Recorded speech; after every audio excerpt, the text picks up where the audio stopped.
Welcome to Slynetic. Tonight you're stepping into the darkest corners of the internet, where disturbing Reddit threads, horrifying true stories, and unexplained mysteries come to life. Some of these stories are unsettling, some are disturbing, and some should have never been posted online at all. From creepy late-night encounters, to chilling confessions, to internet rabbit holes that only get darker the deeper you go. This channel is dedicated to uncovering the most terrifying stories the internet has to offer. So if you enjoy horror stories, disturbing mysteries, creepy Reddit threads, and dark internet content, make sure to like the video, subscribe to Slynetic, and turn on notifications, because new nightmares are uploaded every week. And remember, some things online are better left unseen. About 2 years ago, I was driving home from a family reunion pretty late at night, and the drive was about 2 hours. I didn't stay the night because I had to be back for work the following day. Most of the drive was on roads with dense bushes and trees on either side. The real creepy ones you see a lot in movies. Anyway, I had been driving about 45 minutes and I was starting to get really tired. You know how sometimes you just suddenly become really tired, out of nowhere? Well, yeah, that happened to me. I knew I wasn't going to last, but I didn't come across any place that I felt I could park and safely sleep. Anyway, after it became clear to me that I wasn't going to find a place to pull up and my tiredness wasn't going away, I did something very questionable. I pulled over to the side of the road onto the grass behind some bushes to try and hide my car from anybody else who was going to come past. The roads weren't empty. I came across another car every few minutes or so. I made a mental note that the time was 11:22 and then fell asleep. Sometime later I was awoken by a scratching sound. I looked at the clock, 11:50. The sound stopped after a few seconds, and because I was still extremely tired, I didn't bother looking around and simply went back to sleep. I was later awoken by the same sound, and it was now 12:40. This time it really freaked me out because the sound didn't stop. The thought ran across my mind that it was just an animal inspecting the car, but why would it return almost an hour after it had left the previous time? I looked in my rearview mirror and just managed to catch a glimpse of something running away into the forest. Now, at the time, I thought it was the damn hook killer. You know, the one that scratched that couple's car and then slaughtered the guy when he got out to investigate. Fuck that, I thought to myself, so I got the hell out of there.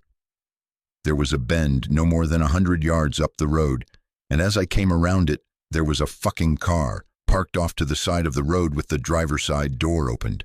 I slowed down just to look to see if anyone was in there. There wasn't. Then I looked in my rear view mirror. I didn't see anything, and all of a sudden, this guy comes sprinting around the corner. He starts screaming at me, shouting stuff like, "Hey, you! Get the fuck out of your car, now!" I noped the fuck out of there and sped off. I never saw the guy again. Moral of the story, don't fucking sleep on the side of a deserted road. I've been a caver in Florida for about 13 years, since I was about 6, and have been to a lot of caves. Never been afraid before this to go in one. When I was about 7 or 8 years old, I started having this reoccurring dream. I would have it at least twice a year, always the same, even though I would realize I was dreaming after the first few iterations. I would fall asleep and dream of being in a cave and going into this little hole in the bottom.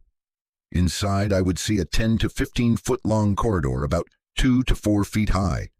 At the end, it would always turn left, and I always saw a bent red stop sign at the end, like someone ripped off the top 2 feet and tossed it in.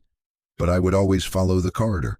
I would turn and walk past the sign despite being scared, despite many times knowing what was there, and the corridor would start descending, quickly opening up into a large vertical chamber with the path leading down in a corkscrew. Everything became blurry at this point, but it was always the same. I saw trash scattered on the walls. I saw the pit leading down to a curved floor. I saw things, undefined, animals or people or something else at the bottom, and I saw my family, each with one of the things, being tortured and killed every time, and I could never do anything. After I saw that, I would be stuck for a few seconds until I felt more than saw everything turn and look at me, and I would wake up. Not like a normal dream where you just drift to consciousness, or a nightmare where you bolt up in fear, but like something pushed me out, like I wasn't supposed to be there. So I have this dream multiple times a year until I turned 15. I did tell a friend about the dream before what happens next. My father decided to take us to some caves we never had been before, one of which was Dog Drop. It was likely named so because someone either threw their pet in there or a coyote fell in and the body was later discovered. Dog Drop had a roughly 30-foot rappel straight down to enter. I went down with my brother while my father waited up at the top. There was a hole in the ground. I started to feel uneasy, though I didn't know why, so I followed my brother into the hole. I felt worse as I moved down, and when I looked up I saw the same corridor, the same turn, the same wall, the same bottles at the corner, and I instantly was hit with this overwhelming sense of nausea and fear and being watched, and everything was screaming at me to leave. I froze and must have made some noise because my brother turned around and asked what was wrong. I managed to say I wanted to leave now and climbed out as quickly as I could, followed immediately by my brother. We packed up and left. Never have gone back and never will. Haven't told anyone what actually happened, just said I wasn't feeling well, and they forgot pretty quickly. The thing that really makes it creepy for me is I have never had the dream again. Year after year I would have it consistently, but it just stopped after that. But I still remember it all, and I still feel afraid. Almost an external fear when I think of it. I had just finished my initial military training, basic AIT, a few other classes, and got sent to my first duty station. My unit was at NTC for pre-deployment training, so I met up with the rear echelon. I get issued my room and spent 3 very disturbed days/nights in the barracks with weird stuff happening, like gear not where I left it, locked drawers being opened, the microwave turning on by itself. Shit like that. My roommate, who I knew throughout training, showed up on the 4th day, and I told him something along the lines of, "Watch your shit. Someone's been fucking with my stuff and I don't know who." So the 4th night comes around, and myself and my roommate secure our room and gear and go to bed. Gotta be up at 5:30 for PT, so it's an early night. We lock all our stuff and go to bed. I woke up around 100 because my blanket had fallen to the ground, and I was cold, which was weird because we were in the South in summer, so it's always hot. I hop down to get my blanket, and I notice my armoire is open, so I open the lock, close it, lock it, and get back to bed. I fell back asleep pretty easy, but I woke up again at about 2:30, and all my stuff and my roommate's stuff is thrown around the room. I wake up my roommate, and he's pissed because someone is fucking with us and can't figure out who it is. We clean it up, lock our stuff, and go back to bed. I woke up a 3rd time at 03:37, and we're not alone. I can hear my roommate snoring, so I know it's not him. I sat up and saw someone in the little kitchenette area with the fridge open looking in it. I was freezing again.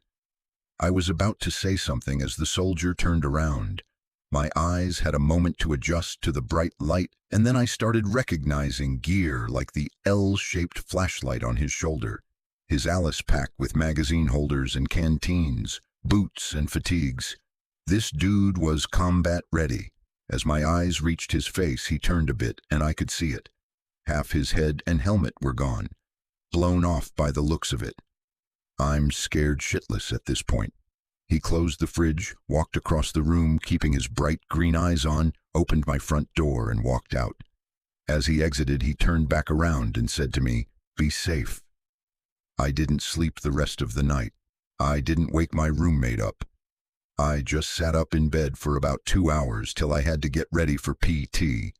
6:30 rolls around, so everyone is outside the barracks in formation, getting ready to start PT. And the acting first sergeant says, "Hey, not Chase, you good? Looks like you seen a ghost." I replied with, "Negative, I'm fine, 1 SG, good to go." About halfway through PT, he comes up to me and asks me what's wrong because I'm visibly shaken up. I told him I was fine, just couldn't sleep last night.